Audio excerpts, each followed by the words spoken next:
ഇന്ന് അരിപ്പൊടി വെച്ചിട്ട് രാവിലെ ഒരു 10 മിനിറ്റിൽ ഉണ്ടാക്കാൻ പറ്റുന്ന ഒരു ബ്രേക്ക്ഫാസ്റ്റ് റെസിപ്പി നോക്കാം.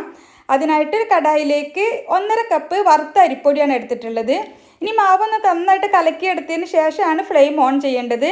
അപ്പോൾ 2.25 കപ്പ് വെള്ളം ചേർത്തിട്ട് ആദ്യം നന്നായിട്ട് കട്ടയൊന്നുമില്ലാതെ മിക്സ് ആക്കി എടുത്തതിന് ശേഷം മാവിലേക്ക് ആവശ്യത്തിനുള്ള ഉപ്പ് ചേർത്ത് കൊടുക്കാം. ഇനി ഫ്ലെയിം ഓൺ ചെയ്തിട്ട് കൈവിടാതെ ഇളക്കിക്കൊണ്ടിരിക്കണം. അപ്പോൾ മാവ് ഇതുപോലെ തിക്കായിട്ട് വരും. നന്നായിട്ട് വെന്ത് വന്നിട്ട് മാവ് പാനിൽ നിന്നും വിട്ട് വരുന്നൊരു പരുവായാൽ ഇതൊരു പാത്രത്തിലേക്ക് മാറ്റാം.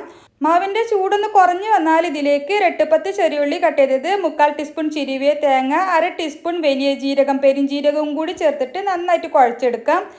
ഇനി കുറച്ച് വലിയ ബോൾസ് ആയിട്ട് എടുത്തിട്ട് കയ്യിൽ വെച്ച് ഈ ഒരു ഷേപ്പിൽ ഈ ഒരു കട്ടിയിൽ പരത്തിയെടുക്കാം. ഇനി പാനിലേക്ക് കുറച്ച് വെളിച്ചെണ്ണ ഒഴിച്ചതിന് ശേഷം നമ്മൾ പരത്തി വെച്ചിട്ടുള്ള അപ്പം ഇതിലേക്ക് വെച്ച് കൊടുക്കാം. 1-2 തവണ തിരിച്ചു മറിച്ചും ഇട്ടിട്ട് നന്നായിട്ട് മൊരിച്ചെടുത്താൽ നമുക്കിത് പാനിൽ നിന്നും മാറ്റാം. ചൂടോടെ നമുക്ക് ഏത് കറി കൂട്ടിയിട്ട് കഴിക്കാനും അടിപൊളിയാണ്.